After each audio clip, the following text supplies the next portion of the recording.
On a rendu suspensif, éjectable, toute personne qui refusait d'être injectable. Nos chefs savent très bien qu'ils ont dans leur rang opérationnel X pompiers qui n'ont jamais vu une seule goutte de je ne sais quoi.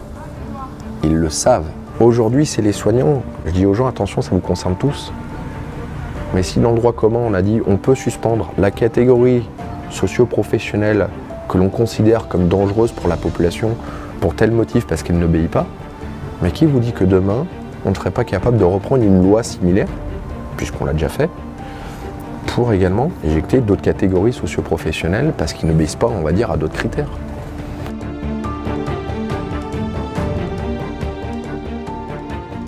Bonjour Pierre-Luc Thévenon. Bonjour. Alors vous êtes sapeur-pompier professionnel à Lyon depuis 10 ans. Vous êtes pompier volontaire dans les Monts du Lyonnais depuis 17 ans.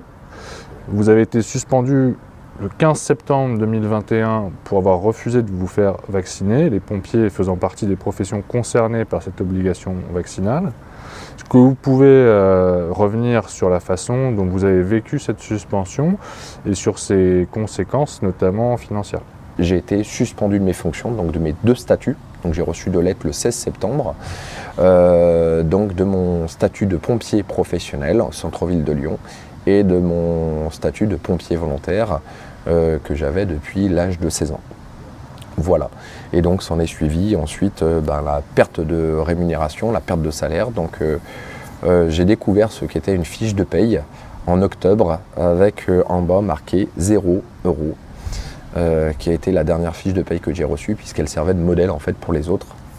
Je n'ai plus reçu de fiche de paye depuis puisque ce que m'avaient indiqué mes services paye au niveau de mon employeur, c'est qu'il n'y a pas d'autres fiches de paye puisqu'elles sont désormais toutes en fait nulles.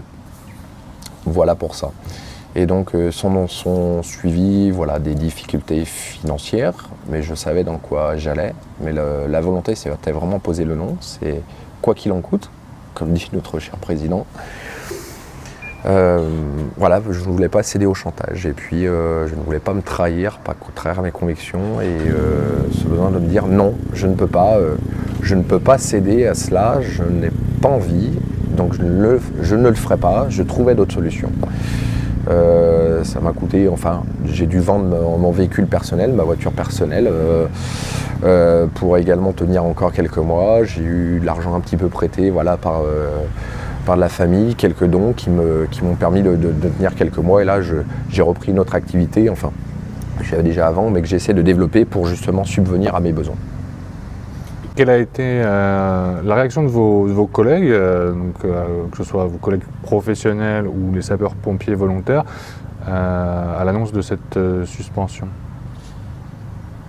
Ça va peut-être prêter à sourire, je ne sais même pas. La très grande majorité, je n'ai plus de nouvelles. Alors de ma part, vous allez me dire peut-être que si j'ai pas spécialement peut-être fait le nécessaire aussi pour en prendre, mais quand je me suis positionné en position gréviste, alors les quelques remarques que j'avais eues, en fait, c'est pour la majorité des collègues, ils n'étaient pas surpris. Ça faisait déjà quelques mois où justement on évoquait des fois le sujet de cette crise avec un ensemble d'interrogations où ils connaissaient très bien mon positionnement sur mes interrogations, sur ma perception de la situation. Donc ils n'ont pas été surpris de la suite, même si pour certains ont peut-être trouvé ça radical, si on peut dire ça ainsi. Mais ils n'ont pas été surpris. Et puis par la suite, ce qui a été étonnant d'ailleurs, et c'est un peu le témoignage de nombre de soignants, c'est que du jour au lendemain, on disparaît en fait, et les relations avec nos anciens collègues avec qui on a fait des années, des fois d'activité, notamment chez les pompiers volontaires, on n'a plus de nouvelles. Alors je pourrais prendre la responsabilité sur moi de me dire, je n'ai pas fait la démarche non plus d'aller vers eux, alors c'est toujours délicat de se dire je viens de me faire suspendre et coucou les copains, comment vous allez? Alors même si avec certains, j'ai essayé, certains qui étaient des amis, on est bien d'accord, on a gardé quand même un certain lien, mais sinon, il n'y a pas eu je dirais, d'approche, donc c'est ce qui était très délicat, c'est que forcément nos chefs ou autres ont été au courant qu'on allait être suspendus, été informés, se sont bien rendus compte qu'on a été suspendus puisqu'on a disparu des équipes de garde ou autres. Et bizarrement, ceux avec qui on œuvrait, que ce soit côté volontaire ou professionnel depuis des années, plus rien. Est-ce que vous avez une idée de la proportion de personnel de sapeurs-pompiers suspendus pour les sapeurs professionnels d'une part et puis dans le milieu des volontaires d'autre part? Alors, le syndicat Sud avait réussi parce qu'on n'arrivait pas à obtenir les chiffres et si j'ai bien compris, il y a quelques mois, là, d'après les chiffres, on va dire les échanges qu'a eu le syndicat Sud avec le ministère de l'Intérieur, on était, il y a quelques mois, sur environ 7000 pompiers volontaires suspendus et à peu près 300 pompiers professionnels suspendus. Sachant que ça n'intègre pas ceux qui ont pris potentiellement des disponibilités, parce que le statut de la fonction publique nous permet de prendre des disponibilités. Ceux qui étaient en arrêt de travail, ceux qui avaient un certificat de rétablissement, qui ont été suspendus puis repris par la suite, etc. Voilà. Donc ce sont des chiffres approximatifs au même titre que les soignants, hein, où c'est pratiquement impossible d'estimer. Moi, dans mon entourage, dans le collectif dans lequel je suis engagé, il y en a beaucoup plus qui ont pris des voies autres que la suspension. Donc les chiffres de la suspension peuvent paraître mineurs, mais beaucoup ont trouvé d'autres solutions. Il y a eu des ruptures de CDD, enfin des non-renouvellements de CDD, donc des personnes qui n'ont pas renouvelé leur contrat à durée déterminée, des personnes qui sont en arrêt de travail, des personnes qui ont démissionné, qui ont fait des reconversions, des personnes qui ont vraiment changé d'activité, comme des professionnels libéraux qui ont cessé d'être actifs et qui sont en train de justement se reconvertir sur d'autres métiers. Et donc finalement, les suspendus ne représentent finalement qu'un faible nombre de l'impact sur l'ensemble, que ce soit pompiers ou surtout les soignants, de cette fameuse loi du 5 août. Et donc l'état d'esprit dans la profession, si je comprends bien, après l'entrée en vigueur de cette mesure de suspension, c'est peut-être plutôt une forme d'indifférence globalement. Une forme d'indifférence, et je pense que là ils ont réussi à plonger, je pense que c'est un peu dans tous les corps de métier en fait, à plonger un petit peu les différentes professions en fait finalement dans la désunion. Si je prends le corps des sapeurs-pompiers, après 10 ans, alors j'ai pas fait 30 ans d'activité professionnelle, donc je ne me permettrai pas d'avoir les propos comme certains l'ont eu connu, entre guillemets, enfin comme on dit, nous les anciens, les SARS, entre guillemets, qui ont des années d'expérience, qui ont eu connu, on va dire, des années précédentes différentes au niveau des corps de sapeurs-pompiers, mais si je parle du corps des sapeurs-pompiers, c'est quelque chose qui était quand même très uni autour de valeurs, où il y a de la défense, où il y a de la mobilisation, dès qu'il fallait se battre pour certaines choses. Et là, il y a eu une forme de désunion et surtout, c'était le sujet dont il ne fallait pratiquement pas parler, quoi. Enfin, c'est assez incroyable. C'est vraiment quelque chose en fait où on n'arrivait pas, comme dans d'autres métiers, finalement, à essayer de ressentir un petit peu la perception de chacun, ou alors ça s'en parlait au comptoir entre deux personnes où on savait que tel collègue était un peu d'accord avec nous, mais c'était pas spécialement des sujets davantage développés. Et puis après, chacun a fait un petit peu comme il a pu. On va pas se mentir, maintenant on peut le dire, ça a déjà été dit de manière publique. Moi je sais pertinemment que j'ai des collègues qui l'ont fait à contre-corps. Estimer le nombre qu'ils sont à l'avoir fait vraiment, on va dire, contre leur volonté, contre leur consentement, je pense que ce serait intéressant d'essayer de le savoir. Parce que c'est simple, hein, plusieurs m'ont dit, mais ça m'aurait dit, c'est que moi en fait j'ai un prêt de maison et j'ai trois gamins en fait à faire bouffer à la maison, quoi. Donc c'est quand même malheureux de se dire ça. Donc on fait passer en fait en plus les suspendus pour une minorité qui n'ont pas voulu et que tous les autres ont bien voulu en fait le faire. Avec finalement c'est qu'une partie, mais en fait dans ceux qui restent, dans cette grosse majorité qui est on va dire qui est présentée à la télé comme l'étiquette de la majorité des soignants vaccinés qui y croient, etc. Ce n'est pas le cas. Il y a une grande partie tout de même qui l'ont fait vraiment à contre-cœur, c'est une certitude. On sait très bien également, donc qu'il y a eu pour certains des arrêts de travail, et on sait également qu'il y a une partie des effectifs qui sont aujourd'hui parmi les effectifs de personnel vacciné, La question, c'est est-ce qu'il y a réellement quelque chose qui est arrivé dans le bras? On se doute bien, on sait qu'il y a... mais ça, c'est des éléments qui ne sont plus cachés, quoi. On le sait, on ne sait pas le nombre. Et encore une fois, je tiens à le dire, on ne l'en veut pas. Chacun a fait comme il a pu, comme il pouvait, en fonction de ses contraintes, en fonction de voir la situation et surtout la difficulté dans laquelle ça le mettre. Mais on sait que c'est une part non négligeable non plus. Donc, encore une fois, je ne leur en veux pas, mais tout ça, en fait, je pense que c'est important en fait, de le dire aujourd'hui, véritablement, parce qu'on fait passer vraiment les suspendus pour une très infime minorité qui n'est pas favorable à éventuellement une injonction gouvernementale, alors que parmi ceux que l'on essaie de présenter comme des favorables, des convaincus, c'est pour protéger autrui et autres, on n'en est pas là du tout, quoi. Beaucoup, combien ça on ne sait pas, beaucoup ne souhaitaient pas ça, beaucoup ont essayé de faire autrement pour s'en sortir dans cette pression gouvernementale, ces injonctions, je dis souvent, qui ont obligé, si on peut dire, on va dire un ensemble de personnes à essayer de trouver la meilleure solution qui lui semblait utile pour lui. Et quel regard justement vous portez sur le traitement médiatique vis-à-vis des personnels qui ont refusé de souscrire à l'obligation vaccinale, que ce soit parmi les soignants ou les pompiers ou les professions concernées? Alors le traitement médiatique, aujourd'hui, il me fait presque sourire, enfin, ou pas, je ne sais pas comment est-ce qu'on peut le dire. Dans tous les cas, des fois, il faut presque le prendre à la dérision. Pour la simple et bonne raison qu'on est en train de faire passer pour soit des complotistes, soit des anti-vax, soit des anti-je ne sais quoi, des anti-sciences, ça va bien au-delà de cela et je pense que la majorité de la population commence à le comprendre. C'est véritablement, je pense que c'est également un moyen de pression en fait, qui commence à montrer, en fait, si vous ne suivez pas les injonctions, vous allez être spolié, quoi. Vous allez être considéré comme... on a jeté en fait la population dans des cases. On a vraiment un traitement médiatique où maintenant c'est si vous n'obéissez pas à cela, je ne sais même pas s'ils s'en rendent compte les médias de ce qu'ils font.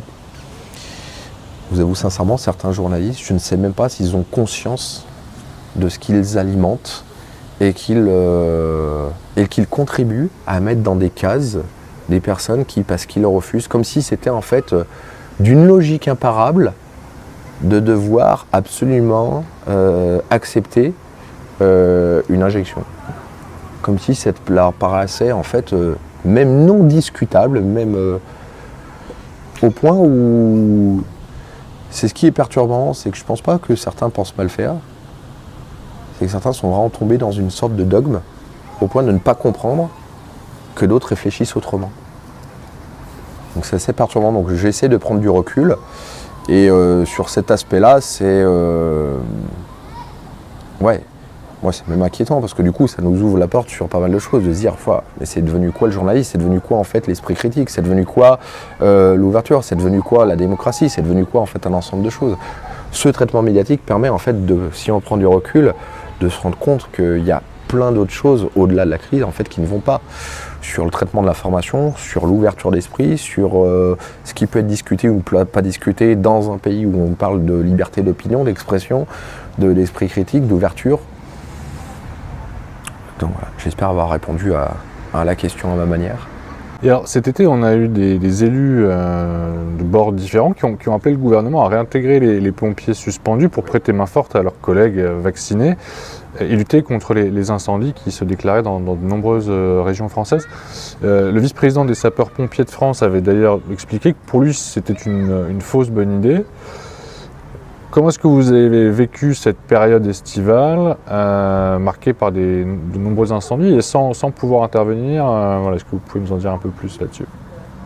Alors, par rapport à la prise de parole justement de certains porte-parole niveau sapeurs-pompiers qui s'étaient encore très peu exprimés sur le sujet. À chaque fois, ils arrivaient à passer un petit peu à travers les mailles du filet. Là, ils se sont exposés. Forcément, ils ont dû donner un point de vue. On voit qu'ils vont dans le sens du gouvernement. Forcément, de par leur position, je ne suis nullement surpris. Malheureusement, c'est que ça ne fait que fragmenter et de montrer qu'on est capable également, c'est ce que je peux déplorer, hein, sans critique. Enfin, je ne ferai pas de l'attaque ad hominem. Mais je me dis, dans quoi est-ce qu'on a basculé, quoi, le corps des sapeurs-pompiers soi-disant unis, où là, on a quand même des porte-paroles, même si on est un faible effectif. Ils le savent très bien, nos cadres, j'ose le dire, nos chefs savent très bien qu'ils ont dans leur rang opérationnel X pompiers qui n'ont jamais vu une seule goutte de je ne sais quoi. Ils le savent. Aujourd'hui, c'est juste grand silence. Et justement, on joue sur cette fameuse hypocrisie en disant c'est une faible minorité, mais ils savent très bien qu'il y en a qui ont tergiversé et qui ont fait autrement. Donc, on est dans une forme d'hypocrisie. Et puis surtout, je me dis, le corps des sapeurs-pompiers, comment peut-il défendre, comment on peut dire on va sauver tout le monde, quelle que soit sa couleur de peau, son origine, ses opinions, etc. Tout en disant, par contre, dans nos rangs, on n'hésite pas à en mettre de côté. C'est quand même flagrant. Donc ça vient en fait déjà également déstructurer un ensemble de choses au sein même du corps des sapeurs-pompiers, au même titre que le corps des soignants. Et donc par rapport à cet été, en fait j'en ai presque souri, malheureusement, pour se dire mais là on tombe vraiment en fait, souri au sens, non pas que je jubilais, mais en fait c'est déplorable. Alors je peux pas affirmer quoi que ce soit sur le sujet, je reste convaincu qu'à l'échelle de la France, on aurait peut-être pu se débrouiller autrement avec justement les effectifs suspendus pour aller lutter contre les incendies, que ce soit en Gironde et le reste de la France. En moyens, je pense qu'il y avait encore des ressources potentielles mobilisables.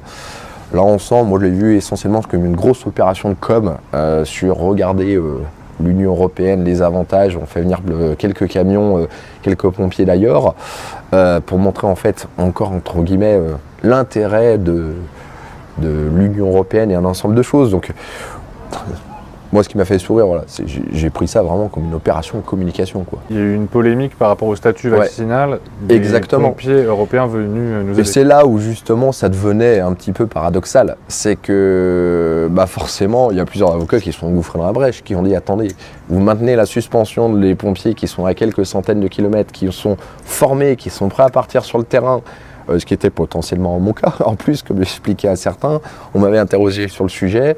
Il n'empêche qu'en plus de cela, moi je suis suspendu et j'ai en plus les spécialités de conduite tout-terrain, donc je peux conduire les camions feu de forêt. Il faut une formation pour conduire ces camions-là. Et également, je suis formé feu de forêt niveau 1, niveau 2, c'est-à-dire équipier et chef d'agrès feu de forêt. Donc je peux être chef également aussi d'un camion de feu de forêt. Voilà. Donc en gros, limite, il y a toutes les compétences. J'ai été en plus recyclé en 2021, quelques mois avant d'être suspendu.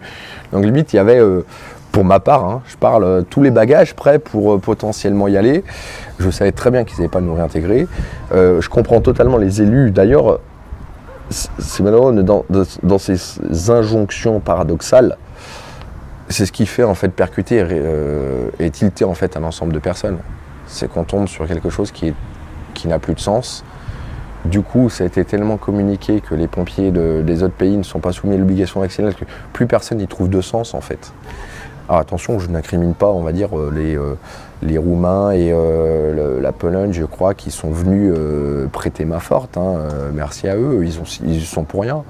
Mais finalement, en fait, c'est presque risible la situation. Ça ne fait que montrer